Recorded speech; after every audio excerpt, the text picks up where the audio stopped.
வேண்டும். அதே கபர் இன்னொரு தகவலை சொல்லுகின்றது. அன பைத்து துல்மா ஃபனவ்விர்னி பிஸ்ஸலாத்தில் லைல். என்னுடைய கபர், என்னுடைய வீடு அது இருள் நிறைந்த வீடு.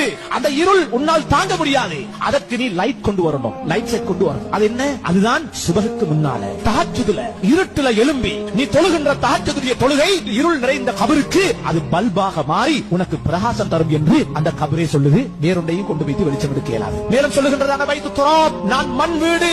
ஃபஹ்மிலில் ஃபிராஷ். எனவே அந்த மண்ணுக்கு மேல உன்னால் படுக்க முடியாது, படுக்க முடியாது, தூங்க முடியாது. நீ விரிப்பை கொண்டு வா. அந்த விரிப்பு என்ன தெரியுமா? அல் அமலு ஸாலிஹ். நல்ல அமல்களை உலகத்துல செய்துக்கோ, அது உனக்கு விரிப்பாக அமையும். அதுக்கு மேல நீ நிம்மதியாக தூங்கலாம். மேலும் சொல்லுகின்றது அன பைத்துல் அஃபாஇ.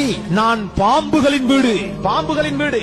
உன்னை அடக்கியதோடு பாம்புகள் எனக்குள்ளே வர தொடங்கிவிடும். எனவே நீ அந்த பாம்புகளை விரட்டுகின்ற ஆயுதத்தை கொண்டு வா. அந்த ஆயுதம் தான் நீ அதிகமாக அல்லாஹ்வுடைய பெயரை சொல்லுவது, அவனை திக்ர் செய்வது. அல்லாஹ்வை அதிகமாக நினைவு கூறுங்கள். அது உங்களுக்கு அந்த கபருக்குள்ளே வருகின்ற பாம்புகளை விரட்டி அடிக்கின்ற ஆயுதமாக மாறும். மேலும் சொல்லுகின்றது அன பைத்து ஸாஇல் முன்கர் வ நக்கீர். என்னுடைய வீட்டுக்குள்ளே முன்கர் நக்கீர் அலைஹிமா மினல்லாஹி ஸலாம் பயங்கர தோற்றத்தை உடைய பயங்கரமான மலக்குமார்கள் வரவிருக்கிறார்கள். எனவே அதிகமாக உன்னுடைய வாழ்விலே கலிமா ஷஹாதா அஷ்ஹது அல்லா இலாஹ இல்லல்லாஹ் வ அஷ்ஹது அன்ன முஹம்மதர் ரசூலுல்லாஹ் அதனை அதிகமாக சொல்லு. அதனுடைய அர்த்தத்தை விளங்கு. அல்லாஹ்வை மதித்து வாழ். ரசூலுல்லாஹ் அவர்களுடைய கட்டளைகளை பேணி நட.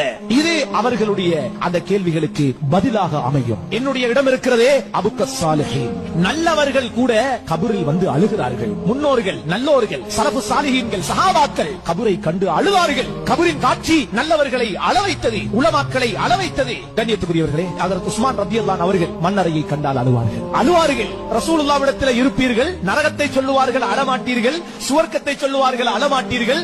மண்ணறைக்கு வந்தால் பார்த்து தேம்பி தேம்பி தாடி நனைகின்ற அளவுக்கு நீங்கள் அழுகின்றீர்களே என்று கேட்கப்பட்ட போது அவர்கள் சொன்னார்கள், இது சாதாரண இடமா? அவ்வளவு மனாசிலில் ஆகிரா. கபர் தான் ஆகிரத்துல நாங்க சந்திக்கவிருக்கின்ற பல ஸ்டெப்ஸ்ல முதலாவது ஸ்டெப்ஸ் கபர். இங்க தப்பினா எல்லா இடத்திலும் தப்போம், கபருல மாட்டினா எல்லா இடத்திலையும் மாட்டி நரகம் போய். எனவேதான் ஒவ்வொரு மனிதனும் கபருடைய வாழ்விலே தன்னை பாதுகாத்துக் கொள்ள வேண்டும்.